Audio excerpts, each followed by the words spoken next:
Hello, and thank you very much for giving me this opportunity to share a report on the collaboration that we've been doing with the Technological University of Havana, CUJAE, on Havana mobility over the last few years. The shape of the talk is that I'll first outline the context in terms of just looking at the features of Cuba and Havana and the partners that we're working with, and then we'll talk about the activities of the collaboration and its results in terms of its contribution to progress towards Cuba's Sustainable Development Goals, or SDGs. And then I'll say a few words about some of the lessons learned while we're doing this. So first of all, just a bit of context. Cuba stands apart in Latin America, the world's most unequal region, as the country with the smallest gaps between the richest and poorest. It's also well known for its strong performance in terms of health, education, and basic needs provision, and is firmly committed to the UN's Sustainable Development Goals, or SDGs. Cuba's remarkable social indicators relative to its burden on the environment has also earned it the highest score in the world on a Sustainable Development Index published last year by David Hickel. His index scores for each country mapped against the level of national income per head are shown here, with Cuba right up there at the top. However, the country faces severe problems. Its economy is not in good shape, with low living standards and inadequate levels of investment, and clear weaknesses in its centralized system of economic management, which the government is currently struggling to tackle through a managed process of reform and restructuring. But all its efforts are hampered by US sanctions that impose a myriad of restrictions in terms of finance, trade, and travel, and have been progressively tightened since 2017. And the effects of underinvestment are clearly evident in the urban fabric of Cuba's magnificent city, Havana. Havana shares many of the urban challenges faced in the global South, with dilapidated infrastructure and an urgent need to address urban inequalities that have been increasing over the past 3 decades. Transport is a particular challenge, with few private cars and a public transport system that's deteriorated sharply since the 1980s, while growing income inequalities are producing widening gaps in terms of mobility and accessibility. Recognizing a need for a clearer vision of the principles and possibilities for urban development, over the past decade, a host of Cuban planners, architects, and activists have collaborated to draw up the country's new urban agenda to guide plans for a better urban future. Mobility and accessibility are included as one of the agenda's strategic axes. Among those involved is a team of academics at CUJAE who formed a group for urban research and action at the university to contribute new knowledge to the process of shaping trajectories towards the agenda. Since the start, the CUJAE team's approach has involved a network of partnerships with local actors for co-production of that knowledge. They've also been proactive in securing international partnerships for their work. And in 2005, with a Swiss university, they launched a 3-year project called the Seminar for Urban Development and Transport, or CEDUT, which became a flagship of this approach. CEDUT combined research, teaching, capacity building, and university outreach, with academics working in close partnership with relevant community actors and local authorities. In total, as the array of acronyms on the organizational diagram shows, it involved more than 10 local institutions, those are on the right, along with several Swiss universities around the left, and more than 100 Cuban and Swiss students. The partnership was very successful in joining academics and students in a process of constant revision, clarification, and refinement of analysis in response to the city's specific and evolving conditions, and initiating a series of proposals for local development in certain communities for urban transformation accelerator interventions. However, a review of its results in 2008 found that the collaboration fell short of its ambitions in one important respect: the translation of its research outputs into action. This shortcoming was attributed to the lack of interest of higher level decision makers within local and national authorities at that time. But since then, the government has greatly strengthened its commitment to supporting university engagement, and we've witnessed a new, more interested and helpful attitude among officials.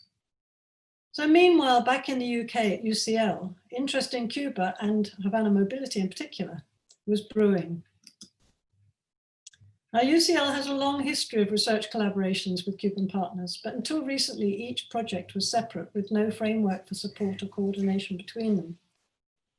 On joining the Institute of the Americas in 2013 as a specialist on the Cuban economy, I hoped to link up with Cuban universities, which I knew to have enormous research capacity as well as enthusiasm for international partnerships.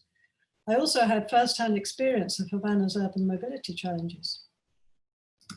So in 2013, with the UCL Grand Challenges Small Grant, the Havana Mobility Research began with a workshop at UCL organized in collaboration with the Cuban Ministry of Transport's Research Institute, CIMAB, on Havana's possibilities for sustainable mobility.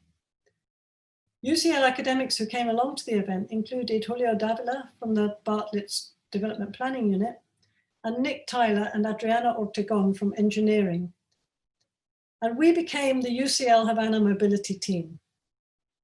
The next big step for us came in 2014 when, in partnership with CIMAB, this UCL team ran a 3-day workshop in Havana on mobility futures for the city. Participants came from a host of Cuban institutions, including the Transport, Energy and Environment Ministries, Havana's Transport and Planning Authorities, several research centers, and most importantly, the CUJAE research team, led by Jorge Pena and Joycelyn Casanave, with whom we now formed our CUJAE UCL partnership.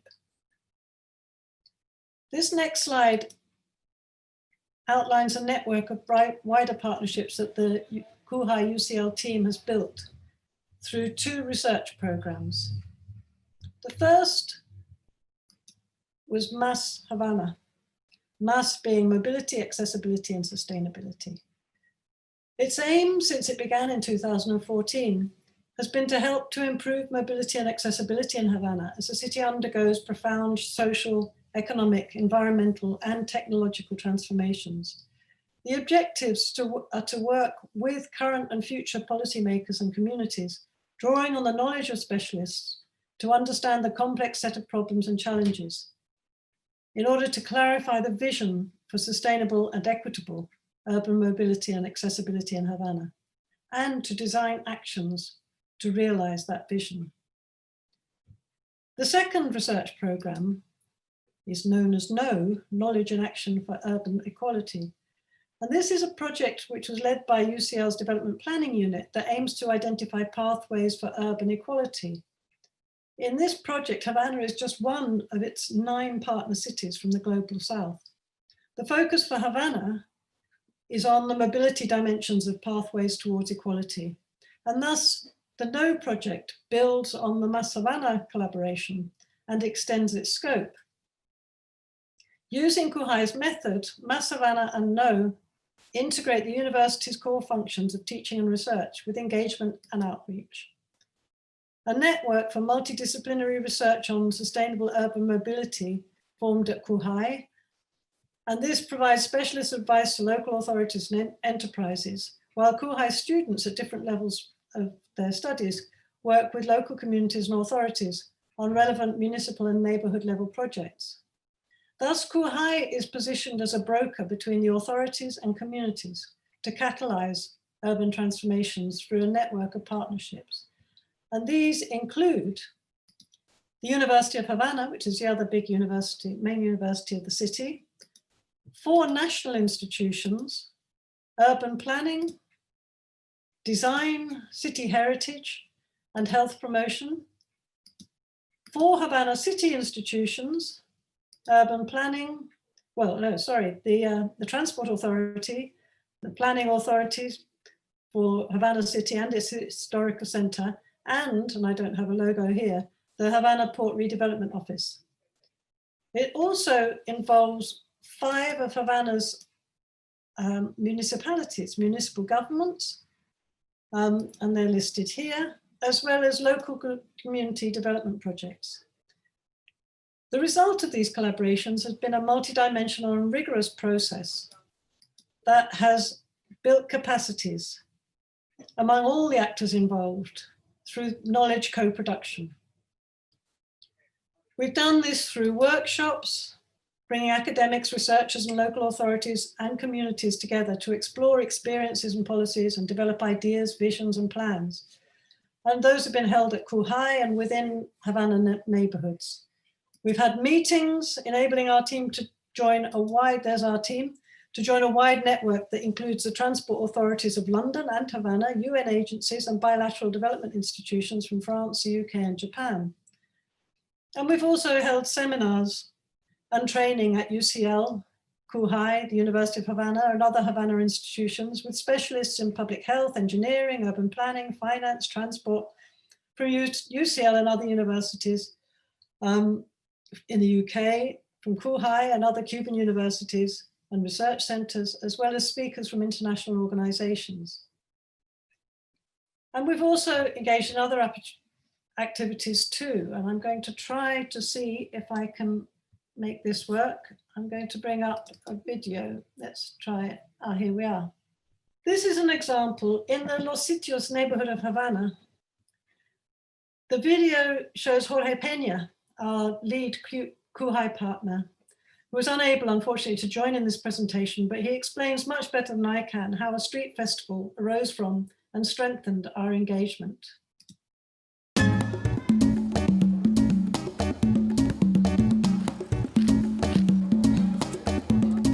La circulación de los vehículos se mantiene.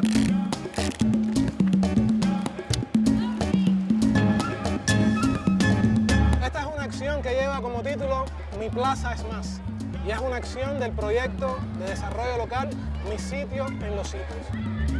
Es muy importante que la gente crea en la posibilidad de transformación del lugar.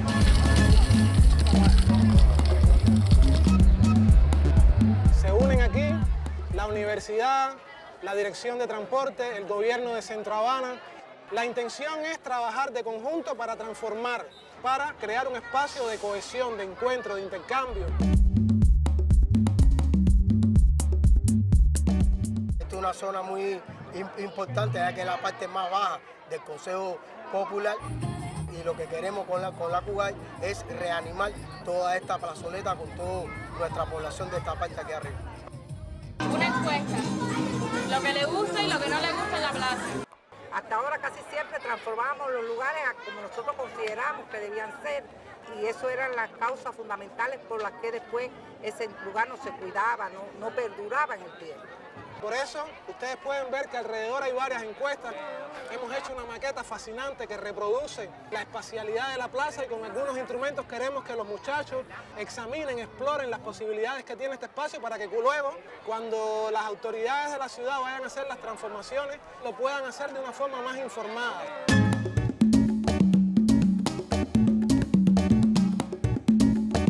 Nuestro proyecto de colaboración entre la CUJAE y la Universidad de Londres se ha acoplado con el proyecto para producir esta actividad, donde por un lado hay una actividad científica, pero la componente más interesante es precisamente esta, lo que está ocurriendo, fascinantemente ver aquí a los niños jugando, tratando de entender qué cosa es lo que está pasando con esa plaza que es de ellos y que es de todos.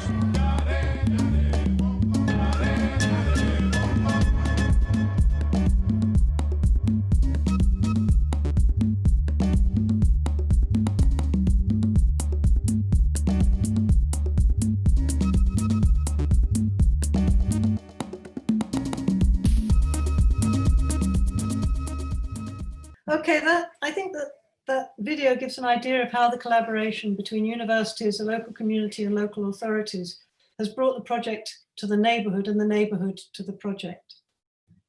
And all of this is leading to real results on the ground in the city. Collaboration has generated proposals for a series of interventions to improve mobility and accessibility, which have informed the plans of local authorities and are in various stages of implementation. And here are 4 examples in central Havana. The first is Plaza Anton Recio, which was in the video you just saw. The focus here was on establishing harmonious interaction between public space and traffic to provide the community with a safe social space. The proposals are being incorporated now into local development plans. Another example was the creation of a network of public spaces with improved safety, amenity, and pedestrian accessibility between a public square in central Havana and the seafront. The proposed actions there are now partly built. Proposals for the square in the previous project, known as the Parque El Curita, which was an urban transport interchange, have been implemented, converting an area formerly dominated by collected taxis as they loaded with passengers into a vibrant and safe public space with the taxis moved to one side. And this was part of Havana City's program of urban improvements for its 500th anniversary. We also ran a workshop to develop alternative proposals for the transformation of the public realm of the city's central station, which is being rehabilitated, if you like, restored. And in this, we engaged representatives of the railway, urban transport and urban planning authorities, along with students and people from the local community. The alternatives we developed there are now under consideration by the various authorities. A further 5 proposals are shown here, are listed here, and those are in other parts of Havana. Some additional details are in the article that I've circulated for this conference. We really need to make a few more videos about those projects. I want to stress that while CUJAE has been the lead promoter of partnerships within Cuba and the essential partner to make any of this possible, UCL has made a critical contribution by sponsoring and participating in a series of seminars, workshops, and meetings, by linking Cuban partners with international research networks, debates, and practices, by helping to secure access to additional financial support for translating the vision into actions, and by facilitating communication and dissemination. If we now come back to our partnership diagram, we can identify how the research and engagement has contributed to sustainable development goals. Most obviously, the engagement which links the prior establishment of Cuba's new urban agenda is making a contribution to progress on SDG, or Sustainable Development Goal 11. But there are also many links between the SDGs, and our work is also contributing to Goal 10, reduced inequality, with our emphasis on the needs of people without the privilege of access to private cars or taxis, and those with restricted non-motorized mobility, including older people and the disabled and children. We're contributing to Goal 3, good health and well-being, by helping to highlight the relationships between mobility and public health, including not only road injury and air pollution, but also the wider health aspects of active travel and the quality of public space. We're working very much on Goal 17, which is partnership for the goals. As well as promoting and developing partnerships, we've gained a deeper understanding of Havana's institutional landscape and the tools needed to achieve a more effective urban improvement. The partnerships have supported complementary research programs, including working with Havana's Transport Authority as it develops a sustainable urban mobility plan for the city with a grant from the European Union's Euroclima Fund. And also we've held workshops on low carbon transport technologies, accessing climate finance for transport, and designing streets for pedestrians. The Havana Mobility Collaboration also contributes to Goal 5, gender equality, which is the focus of our contribution to the Transport Authority's project known as Neo Movilidad, which they're working with the UNDP. Goal 2, food security, through incorporation of visions for urban and suburban agriculture and food distribution. Goal 9, infrastructure, clearly with our focus on well-being and infrastructure for accessibility. And sustainable energy, by exploring possibilities for non-motorized mobility and low carbon vehicles. And also building on the Havana mobility experience, we've developed collaborations with Cuban partners in other areas related to the SDGs, including accessing international finance for energy, disaster preparedness, innovation, and local economic development. So now to conclude, some of the things we've learned. The factors contributing to progress on the SDGs through engagement that we've done include the groundwork that preceded the collaboration, And this enabled us to build on the extensive previous research expertise, activities, and international experiences of the members of both teams. And that's linked with the compatibility. This was also hugely important. Although the two teams had been working separately and in very different contexts, by the time they came together, they'd developed compatible philosophies of collaboration and compatible approaches to research and engagement. We've also benefited from a favorable policy context for the engagement that lies at the core of our approach,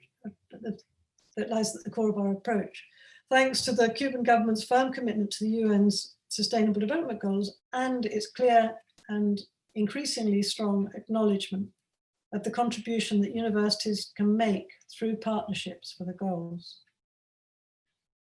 The benefits of engagement with communities and local authorities are that we all, academics, students, local officials, and community actors, build our capacities as we co-produce new knowledge that helps to design policy and interventions that are particularly which are appropriate to the community's needs, are responsive to new opportunities, such as increased interest of new Cuban partners and international donors. And it's also helped to tackle challenges that have arisen. And some of these are due to the groundbreaking nature of our work, sometimes requiring a change of institutional mindsets and habits. But also we've faced difficulties arising from US sanctions, which apart from damaging the economy and so forcing cuts in investment plans, have threatened to impede our communications, payments, and insurance for the projects. We have to thank our respective universities' administrators for helping us to navigate these. And we've learned that we can challenge the notion based on superficial observation that there are lots of old cars and historical buildings, that Havana is a city of the past. And we've learned that we can contribute to the vision and realization of the city of the future. So what's next? Well, there's an awful lot more to do. And I think the SDGs provide a very useful framework for shaping the activities that we do in terms of UCL's linking with other Cuban institutions and in terms of the work we're doing in particular on urban mobility in Havana. We've also developed such a lot of valuable experience and methods and networks on which we can build, not only for further work in Cuba, but also for work in the Caribbean, to which Cuba is closely linked and it has great interest, and also beyond, because these are the things that we're doing, I think, here have lessons for making progress on the SDGs around the world. So there's plenty more to do. So that's where I'm going to finish. Thank you very much for listening, and I look forward to the discussion.